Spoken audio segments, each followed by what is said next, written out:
Sejak keputusan meliburkan sekolah selama 2 pekan, secara resmi diumumkan pemerintah Indonesia untuk mengantisipasi meluasnya wabah pandemi corona. Para selebriti yang masih berstatus pelajar seperti Raihan Khan dan Kayla mau tak mau tetap mengikuti pelajaran sekolah lewat homeschooling. Meski pemain Edward dalam sinetron Dunia Terbalik ini sempat kecewa lantaran ujian nasionalnya harus diundur, namun perlahan ia menyadari jika keputusan itu penting untuk menyelamatkan warga dari virus berbahaya tersebut. Kecewa sih, kecewa. Karena soalnya ekspektasi udah gede banget. Jadi kayak misalnya udah gede banget kan. Aduh, UN dikit lagi ya kan, udah selesai UN segala macam. Jadi udah benar-benar lega banget kan. Kalau udah Senin kan. Jadi orang-orang tuh sebenarnya agak telat untuk UN karena sekolah kita tuh sebenarnya agak duluan kayaknya ya, mungkin. Karena orang-orang tuh pas kita bilang besok tuh aku tuh hari Senin UN gitu. Ah, serius? Sekolahnya UN? Aku tuh masih lama lah gitu segala macam. Jadi kayak ternyata lebih duluan ya. Akhirnya kalau misalnya udah selesai UN lega gitu. Cuman ternyata diundur dan sampai tanggal 28, 2 minggu kan.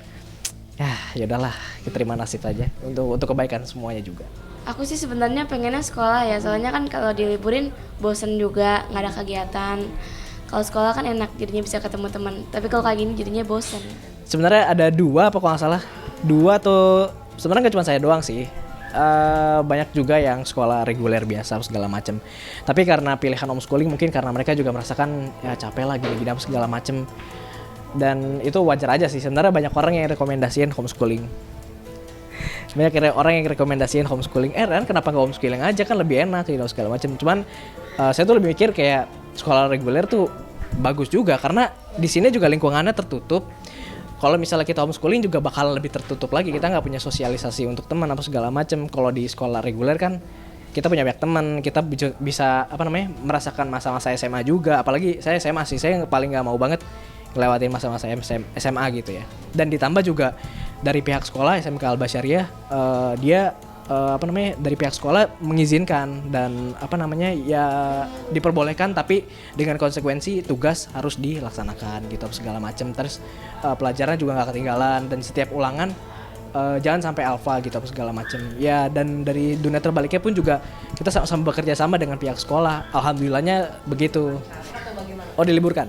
Seharusnya hari ini UN, hari Senin tanggal 16 Maret ya, 16 Maret ini seharusnya ujian nasional, tapi karena ada instruksi dari gubernur ya dan pejabat-pejabat di negara ini, jadi ya libur lah 2 minggu dan UN ditahan juga gitu. Ya.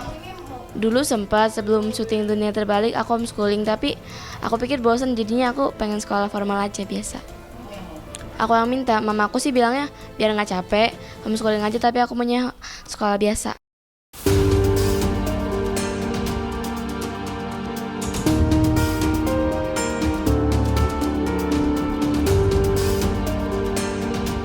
Meski 2 minggu bukanlah waktu sebentar, otomatis kejenuhan akan dirasakan para pelajar anak-anak. Apalagi selama libur, mereka tak boleh mendatangi tempat-tempat keramaian. Lantas, bagaimana Astrid, istri Uya Kuya, menjaga anaknya saat libur sekolah? Ya, yang pasti penjagaan ke anak-anak, kayak misalnya mereka kalau mau pergi, kalau nggak perlu-perlu banget, ya nggak perlu keluar dari rumah sih. Intinya sih bukan lockdown diri sendiri aja.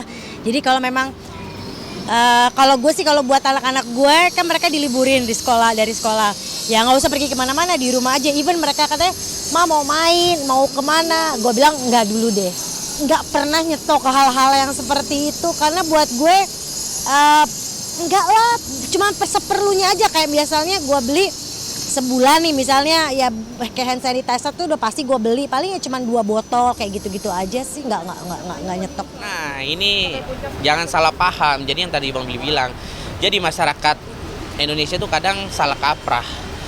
Jadi pemerintah terkait memutuskan untuk diliburkan ada sekolah atau apapun itu semata-mata untuk memutuskan mata rantai virus-virus yang lagi viral seperti ini. Jadi libur itu bukan berarti untuk jalan-jalan segala macam.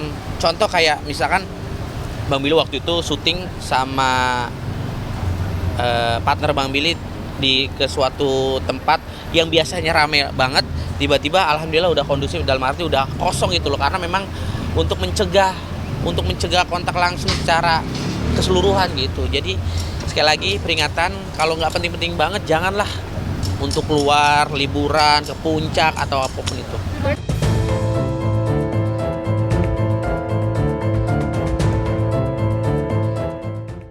Uya-Kuya sendiri banyak mengalami kerugian sejak corona mewabah.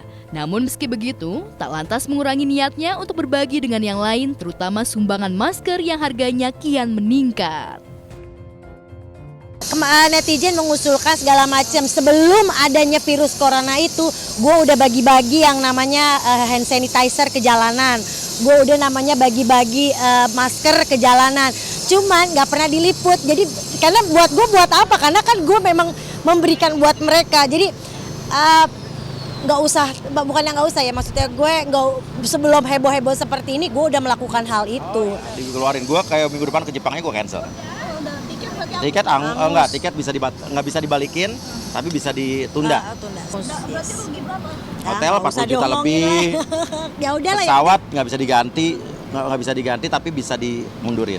Gue dari minggu lalu udah ngejual masker dengan harga 2.000 per piece, maksimum pembelian 2. Di tempat pijat gue dijual untuk orang yang datang, boleh beli tapi minimal maksimal 2.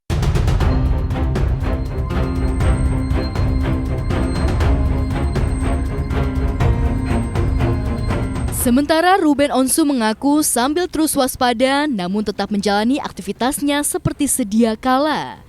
Di tempat berbeda, Ivan Gunawan justru memilih meliburkan karyawan hingga membatalkan sejumlah jadwal manggung. Ya itu ngaco berarti. Harus seperti apa sih? Ya stay di rumah aja, istirahat di rumah. Kayakun menurut Kayakun tanggap corona tuh harusnya seperti itu sih. Ya harusnya nggak ada wawancara-wawancara gini nih. Karena kita nggak pernah tahu kalian datangnya dari mana, seperti apa gitu. Karena pencegahan semuanya harus, bukannya kita parno ya, tapi maksud saya ya harus mengurangi interaksi dengan orang lain sih. Kayakun kalau menurut keagamaan harus berserah kepada Tuhan, menurut Kayakun gitu. Ya walaupun berserah kepada Tuhan, tapi kan namanya manusia harus berusaha. Kalau nggak ada usahanya dari manusia juga kayak percuma juga ya. Diliburkan bukan berarti untuk liburan ke sana, untuk nge-mall, untuk apa segala macam. Mungkin pihak terkait, pemerintah terkait untuk itu diliburkan karena ya untuk ngejaga kesehatan masing-masing. Lebih baik, alangkah baiknya di rumah. Kalau misalkan nggak penting-penting banget mah nggak usah keluar lah, karena memang lagi rawan banget. Mudah-mudahan ya pilih selaku bagian masyarakat Indonesia, mudah-mudahan doa yang terbaik, mudah-mudahan cepat ditanggulangi lah masalah-masalah virus yang lagi viral seperti ini, gitu aja sih. Gini aja, udah salaman gini ini gitu. Jadi mereka juga ngerti kok, udah dikasih tahu semuanya. Ya nggak usah diomongin Mbak, itu mah pertanyaannya. Apa itu mah impactnya pasti. apa impactnya? Ya banyak lah. Orang jadi parno untuk mau pergi keluar, orang jadi ini ya. Ya nggak ada pilihan lain, saya harus ya jalanin aja. Pesannya kita ikutin apa yang dibilang pemerintah, karena kita harus percaya sama apa yang dikatakan pemerintah, karena biar gimana pun kepala negara kita, pemerintah kita yang bertanggung jawab sama masyarakatnya. Kita harus percaya mereka apa yang mereka lakukan, dan nggak usahlah desak-desak pemerintah lakukan lockdown Indonesia segala macam. Pemerintah pasti punya alasan sendiri untuk apa keputusan yang mereka lakukan.